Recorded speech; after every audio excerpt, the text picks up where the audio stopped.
It's like a fucking big bazooka. Just boom.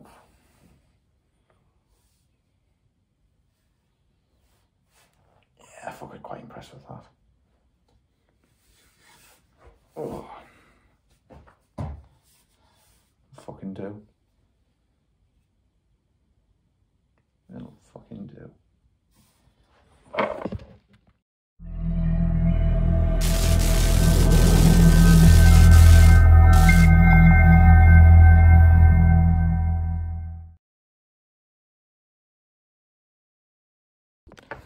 Right, so welcome back to the channel. This isn't a full video on doing something on the 370. This is just an update because we haven't posted anything for a few days and that.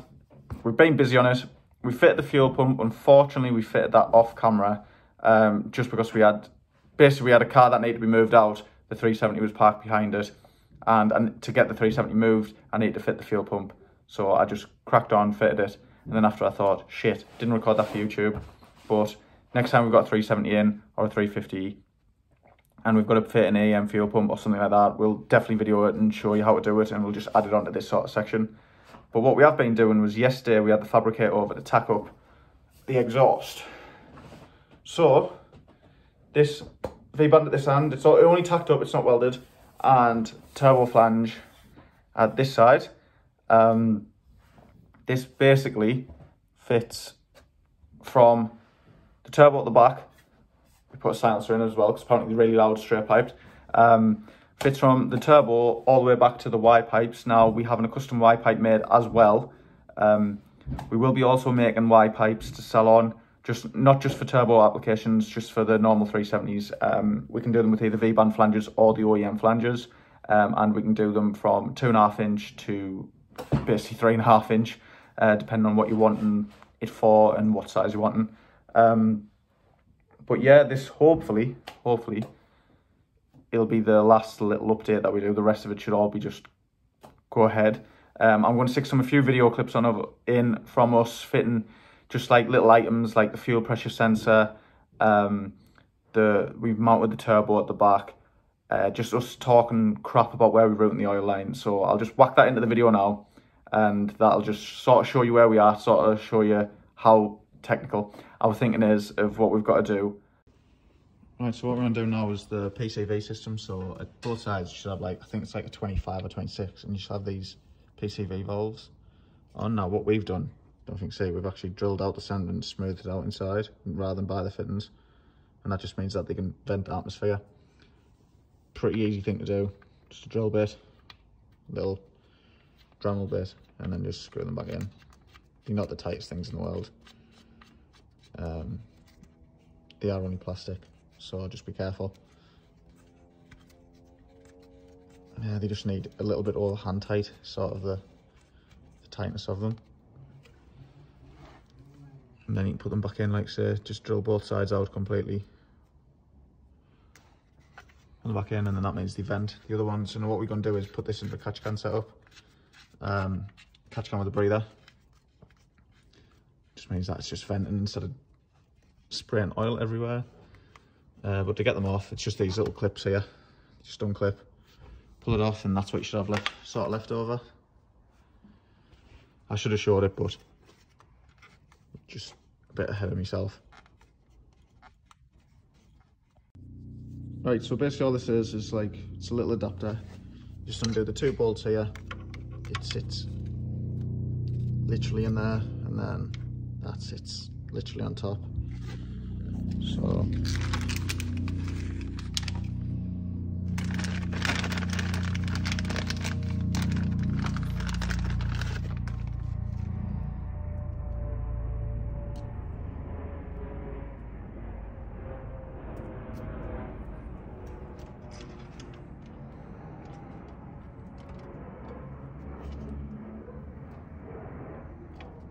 no, they only just sit long enough, like.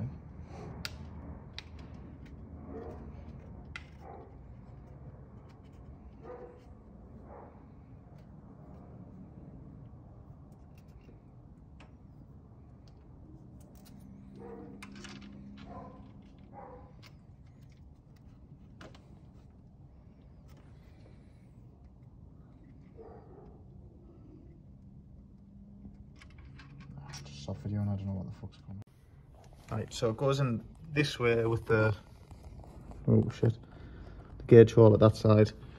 Just strange for a gauge to be facing away from the, and then you just get these two 10mm bolts, spring washers, and tighten it down.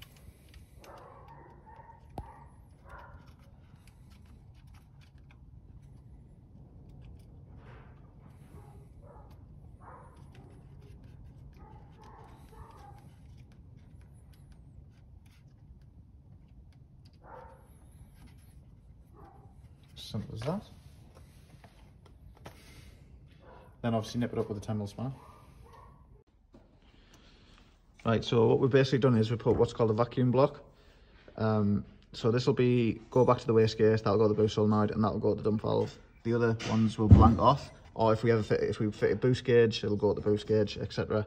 All we've done is from the two fittings on the inlet is put them down into either side. You don't need to put in either side, but we've just done it for so it looks all even and neat and tidy. But yeah, and then that'll run our vac lines. And all we've done, we had a little shield here, just drill through it, put the vacuum line, and then ignore the multi filters. That's just so we can move the carb out inside the shop while we were. But yeah, the build's cracking on now. So, in a nutshell, what we've done is we mounted on with, it's like I say, it's just a bit of angle at the top that goes along, mounts in the original bolts, and this is just while the exhaust side of it's going to get fabbed up, and then we'll remake this here with probably a bit of bar with this bit welded on rather than our little contraption up there. But it allows the turbo to sit in place and us to roughly mock up the intercooler pipework to know where it needs welded, where it doesn't need welded. Obviously we've got the reducer here to the 2.5. Now this is going to have a little bit of a flexi section on it here. I mean, this is just, again, just cable tied up for now, which will go along to what will be a long straight to about here, where it starts to get tasty, because the Y pipe will come into here.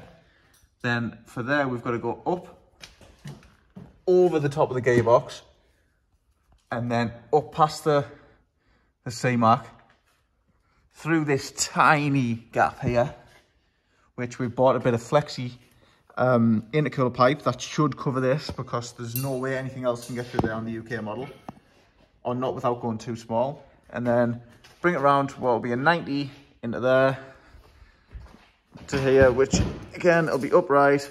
That's all off because the blow-off valve is going to go there, and that'll bring it back to the intercooler. Now, like I say, this is the first time it's been done, so it's in the mocking up stage. We're probably going to have to recreate these brackets because they're quite thin, and we're just so we could bolt the intercooler up and get everything mocked up. But this is sort of where we are. We don't like to, haven't been videoing this part because it's just been sort of a guessing game to how stuff's going to line up, where it's going to line up. You can see the intercooler's all straight. The ramp's fucking cockeyed, not the intercooler. But hopefully, in the next few days, we should have a bit more progress, especially once the exhaust's on, so we can see exactly how stuff goes and where it needs to be welded. Now, the plan is for this to come down and along there.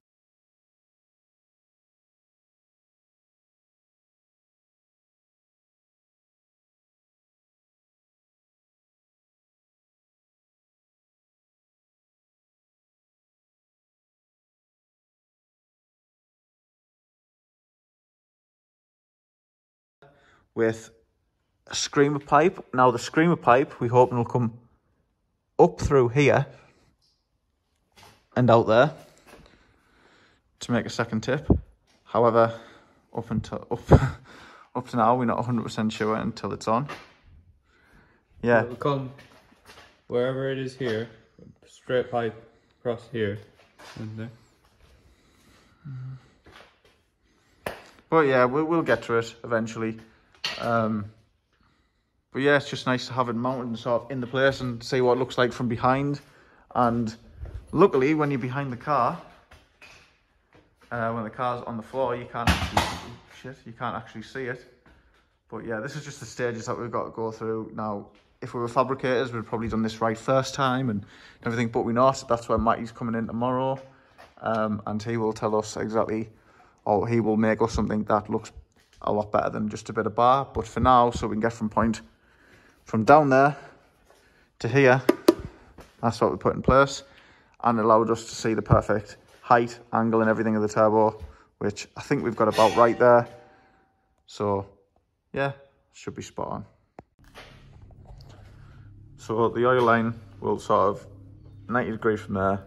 As you can see, it's not the lowest point of the car. There is stuff that is quite a bit lower than it.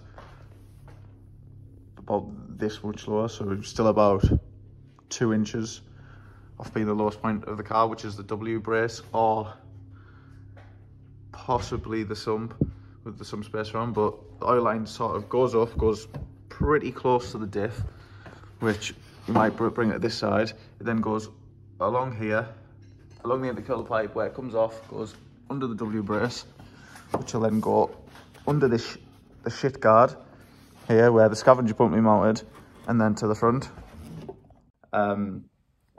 Ignore intercooler pipes because we haven't actually decided what we're doing with that yet. The chances are we're going to have them welded from front to back, but until we've got the exhaust on and everything else mounted, we won't fully understand where the pipes can go and what's safe for the pipes. We need to keep it away from the heat. Not that it makes much of a difference under the car, we just don't want to like melt anything or have like the aluminium pipe work right next to the exhaust. So that's next for us to sort of figure out. We are running a blow-off valve. On most of our builds we don't run blow-off valves, but on this one we are. Not for any reason, just more for the fact of the turbos at the back, the blow-off valve noises at the front. Cool sound, I suppose.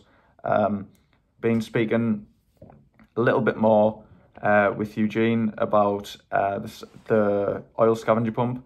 Now, we were going to have a little oil pot below it for the turbo to drain into, and then the scavenger pump take the oil from there. However, that turns out it's not actually efficient enough, especially when the oil's still cold.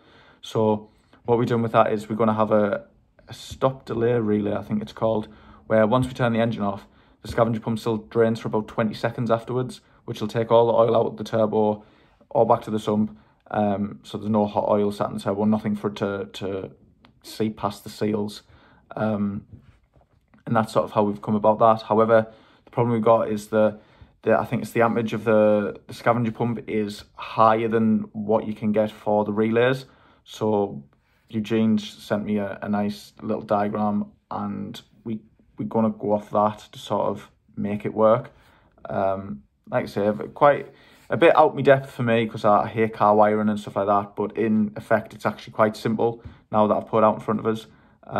But yeah, we should have some nice videos on that and me probably swearing a lot of wiring. But hopefully that should be in the future video. We've also got a fuel pressure sensor that is connected to the fuel rail, or to the old regulator, I think it is. And that then connects up to the Bank 2 lambda one of the Bank 2 lambda sensors, which then allows Eugene, I think, to read fuel pressure through ECU tech or EcuTech, whatever it's called. Which again is what he needs for mapping it. There's not much else we can really talk about. We've took the the test pipes off to have the V-bands welded on them. Depending on if it blows or not, we might actually take the manifolds off and put V-bands on them as well. But we're not 100% sure yet. Hopefully they won't blow, because I'm really not looking forward to doing a manifold job on it because it looks like a bit of a bitch. But yeah, hopefully the next few videos we should have it somewhere near running. We'll have the injector installed, we'll have the spark plug installed, just waiting on the spark plugs coming from Torkin. We've gone for a heat grade colder. I think it's a heat grade colder. Nothing drastic. I mean, they were quite expensive as far as spark plugs go, but it does the job. We've got a few videos of a few little bits of carbon bits being added on as well. We bought 2 brand new Maf sensors. Now, you don't have to do this. The reason I did this is because when I got mine mapped originally on EcuTech or ECU Tech, one of the Maf sensors had a fault. So I couldn't remember which one it was, so I thought, oh, fuck it, I'll have to buy both. So ordered both Maf sensors. So hopefully we should have no problems in the future. or when we come to turbo on it, not to say we won't have any problems in the future. So yeah, it's all looking good so far. We're debating whether to run an oil cooler or not. Obviously, we've got the sump spacer, which then adds an extra litre of oil into it, which my temperatures of the oil has actually been quite low. So I don't know whether I'm needing the sump spacer or not, an oil cooler or not, with having the sump spacer. I don't take the car on track. I've got no intentions of taking the car on track, so that shouldn't, or I shouldn't need that. But if I do, we are just going to go with one of the cheap ones that I think 135 quid. We'll make the mountain brackets ourselves for the front. It'll sit sort of behind the intercooler and go to the sandwich plate just the same. So that shouldn't be an issue. You don't need to splash the cash on these and spend fortunes on Mishimoto and all the other ones. As long as you can just, as long as there's the cooler doesn't leak and cools the oil, who gives a shit what brand it is? I know I certainly don't.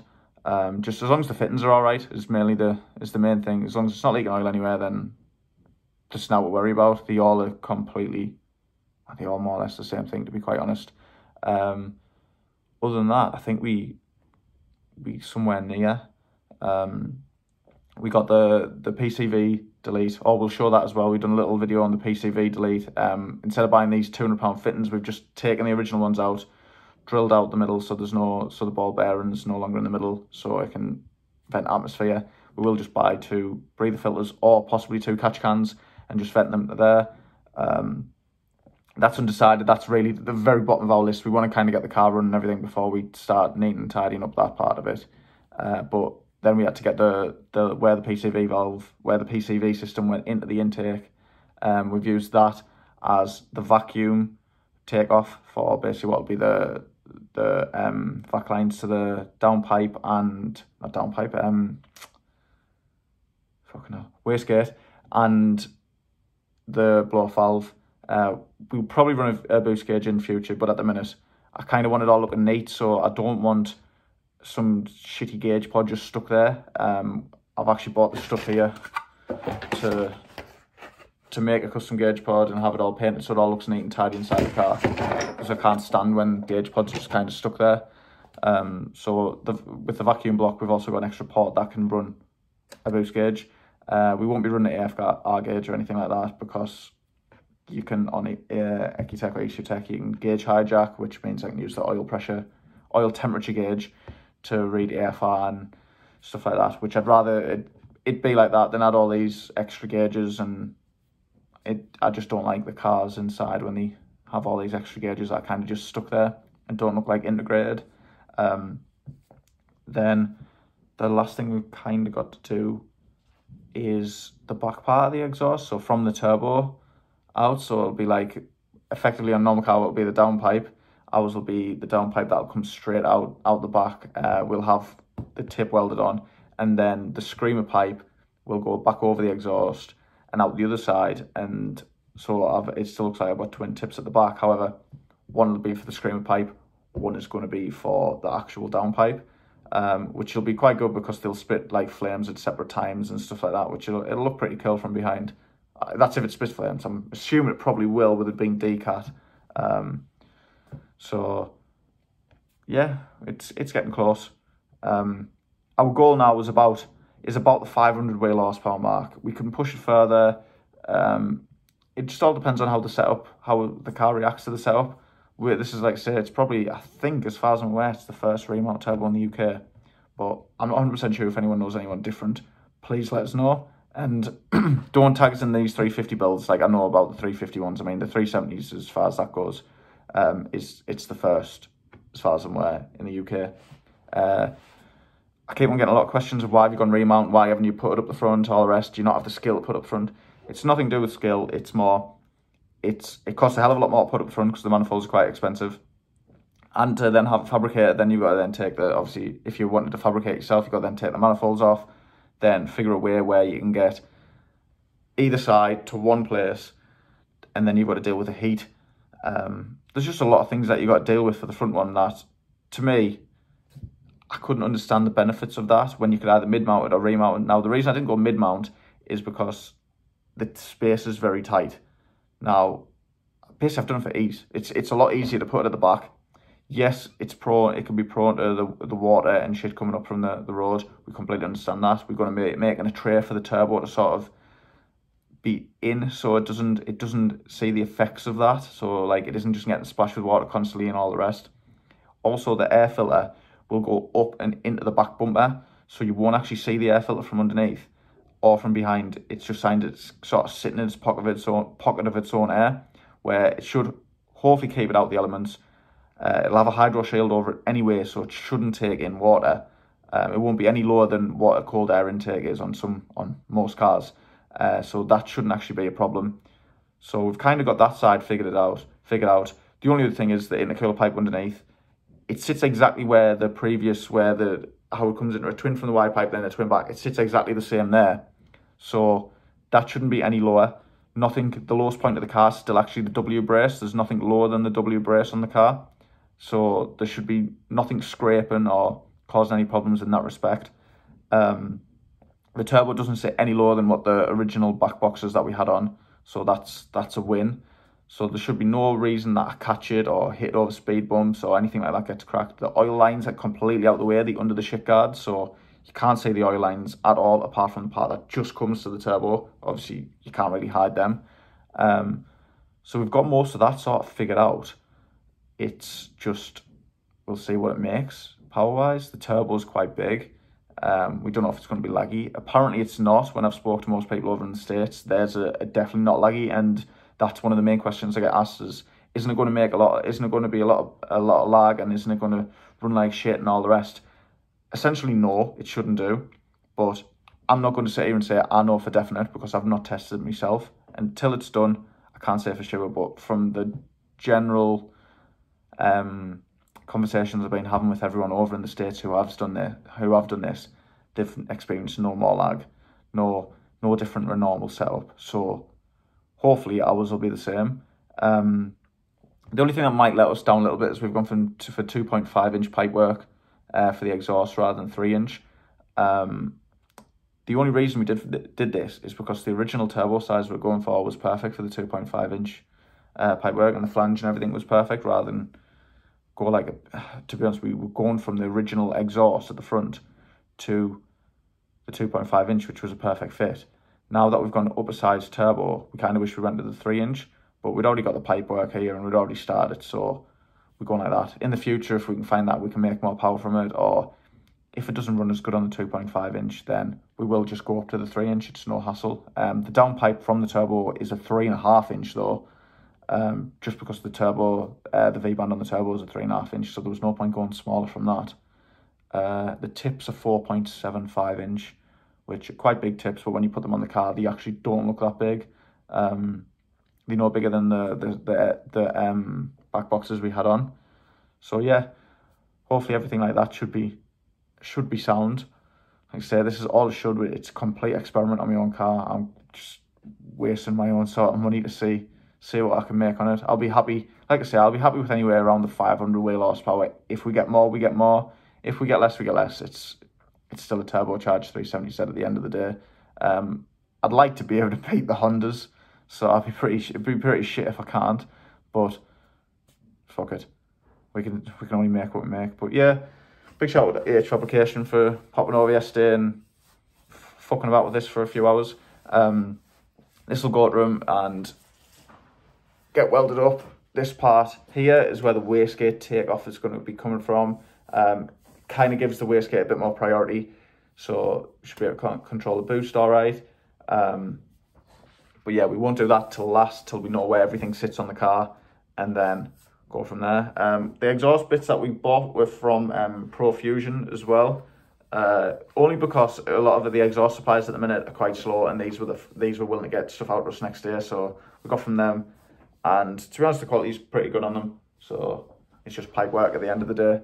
The back box, the silencer quality seems pretty good, so shout out to them for getting them out to us the next day. And yeah, we should be somewhere near by the new year at getting this build complete. Big shout out to Eugene Turkov from America, and who's master technician here, because he's helped us massively. Called me no matter what sort of the hours. He's sort of spoke to me helped me with things that I didn't even have a clue about, if I'm totally honest. Like the wiring and the scavenger pump was baffling me of how we've got to get that to stay on and all the rest. And he's helped us out massively with that. Also helped us out with the fuel pressure sensor. And everything that I've basically asked, he's helped me for. So any other customers that we get, we'll be using him to map the cars, especially when these kits go live. So fingers crossed, we make some good power and we can sort of keep this car somewhat reliable. Apparently they respond to boost really well, so I'm not expecting the reliability to be affected too much. Also big shout out to him as well, because he got parts over to me from America within 3 days, which was faster than I could get in the UK. So we've now got the Omni 4-bar map sensor, like I say, the fuel pressure sensor, and the ECU tech with the new little key thing that I've got to plug in, the Bluetooth device thing that connects to your phone, and you can do all the data logging and stuff on. So he got that over to us pretty fast and at a good price. So if you want anything from us in that respect, just give us a shout and we'll get it shipped over to you, hopefully from Eugene. Puts a bit more money in his pocket, especially for how helpful he's been. So yeah, if you want to follow the build or anything, we've got our build on Instagram at Tactical Racing UK. We also post on our page quite regularly at Tactical Racing UK, again on Facebook. We're trying to post as many we can on YouTube, but like I say, it all depends on how busy we are to what we can video. We actually do a lot of 350s and 370s at the minute as well, just for basic mods. A lot of people keep on asking us, can you do decats on the 350 and 370? Yes, we happily will take that on. We only charge £100 to fit your decats. Depending on which brand you've got, they're pretty much straightforward and we can crack them out straight away. It only takes us around an hour to fit them. So if you're struggling with garages to fit them for you and charging X amount, then just give us a shout. It's £100 fitted. And we hopefully should also have our own decats coming out soon, so you can buy them from us as well and get everything fitted all at once. So yeah, anyway, give us a like, and no, don't give us a like. Subscribe and like our videos, please. It just helps us out, just gives us a bit more motivation to put the videos online. So yeah.